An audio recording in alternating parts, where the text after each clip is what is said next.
Well, hey, I had big plans for today. We're at the Peoria Heights Tower, and in the 10 years that I've lived in Peoria, I've never been to the top of this thing. And so my plan was to get here, get to the top, and give this dramatic opening to today's message because we're talking about gaining new perspective. And what better way to gain a new perspective on where I live than to go to the top of the Peoria Heights Tower? But just like every other time that I've come here, it's closed. When is this thing ever open? Well, maybe this is fitting to be stuck once again on the ground, looking at locked doors. Because this is the point. Without the opportunity to gain a new perspective, our vision just shrinks and we get stuck in a rut. We need to have new perspective to open our eyes and to consider new possibilities. Walking down a long and narrow road against harsh winds. So Jesus provided this incredible experience, this vision and perspective changing experience on the Mount of the Transfiguration. Maybe the disciples thought that they had things figured out. In fact, back in Matthew 16, just at the end, Peter had spoken for all of the disciples and said, "We have come to believe that you are the Christ, the Son of the living God." Well, right away in Matthew 17, Jesus takes these three core members of the band of disciples, Peter, James, and John, and he takes them to the Mount of Transfiguration and he shows them his glory. And they weren't ready for it. I can guarantee that for the three of them, this vision became the defining of the new vision for their lives and their motivation to continue to follow Jesus. Let's hear a description of how Matthew explains what happened on that mountain. After 6 days, Jesus took with him Peter, James, and John, the brother of James, and led them up a high mountain by themselves. There he was transfigured before them. His face shone like the sun, and his clothes became as white as the light. Then just there appeared before them Moses and Elijah, talking with Jesus. Matthew 17, 1 through 3. Well, there's a lot going on here, especially with the surprise visits of Moses and Elijah.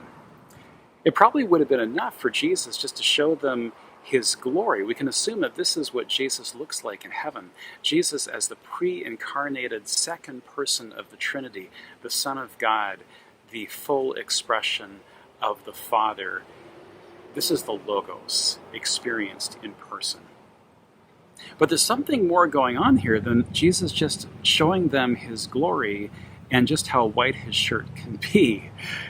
There's these other two guys. There's Moses and Elijah. And this might be what actually provided the new perspective for Peter, James, and John. What does it mean for Jesus to be the Christ? Well, it means that all the law and the prophets had pointed to him. That's what Moses and Elijah represent here. Moses, the lawgiver, and Elijah, the most storied of the prophets. It's this appearance of Moses and Elijah that makes the biggest impression on Peter. In fact, he's a little bit delirious. I mean, these are the heavy hitters. These are the heroes of the Jewish faith. And ever since Peter was a kid, he would have admired and looked up to Moses and Elijah as absolute superheroes. And their appearance shows that what Jesus had taught, recorded in Luke 20:38, that God is the God of the living, not of the dead. Well, here was living proof. Here were Moses and Elijah giving their endorsement to Jesus. And Peter wants this experience to go on as long as possible. In fact, he wants to build some tents so that Moses and Elijah might say, hey, let's stay here a little bit longer. That just shows how overwhelmed Peter was. And this new perspective that he was getting, he wanted that to be the reality moving forward. But then God the Father takes this to another level. This is Matthew 17, verse 5. While he was still speaking, a bright cloud covered them, and a voice from the cloud said, "This is my Son, whom I love. With him I am well pleased. Listen to him." The Father spoke. In the same way that on the top of Mount Sinai, a cloud had descended and God had spoken to Moses, this was now happening to Peter, James, and John. And the implication of this is earth-shaking. First, it suggests that Jesus is the new Moses, and by association, the new Elijah as well. Jesus is the new law. Jesus is the new prophet, or we might say, Jesus is the final law, the exclamation point at the end of it, and Jesus is the last prophet. Nothing more needs to be said. But here's another implication. This puts Peter, James, and John in the same position as Moses on Mount Sinai. They are put in the position of having a prophetic message to give. And when it was finally over, this experience, whether it was 10 minutes or 10 seconds, there's Jesus just standing with them again, looking normal. Verse 8 through 9. When they looked up, they saw no one except Jesus, and they were coming down from the mountain. Jesus instructed them, "Don't tell anyone what you have seen until the Son of Man has been raised from the dead."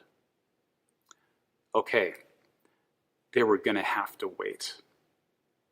They were going to have a message to give, just like Moses had, but they would have to wait until the right time.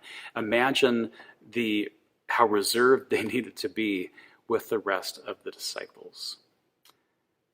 Jesus had just invited them into what, until that moment, had been only his perspective on his mission. But now, the core members of the team of disciples had seen it with their own eyes. And that's where this gets so personal. What have you seen and what have you experienced of your relationship with God that other people need to know about? Just as we talked about last week, Jesus wants to build his church upon the witness and the testimony of believers. In the same way that Peter gave his witness to what he had come to believe about the identity of Jesus, your understanding and your experience and your walk with God is a story as well that can make an impact on others. In fact, it will make a bigger impact than mine. And why is that? Well, because I'm a pastor, and people just expect that pastors will talk this way, right?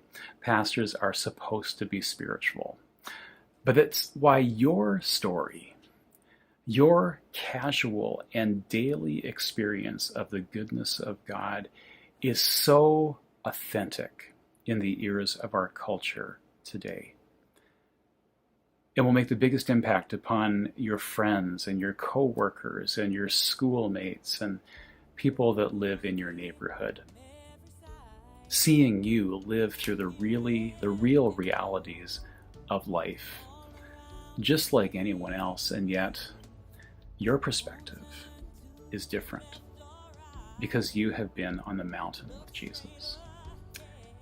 And that's why it's so important at the end of the story that even though Peter wanted to stay there, it was important that Jesus and Peter and James and John went back down the mountain because there was work to do in the valley.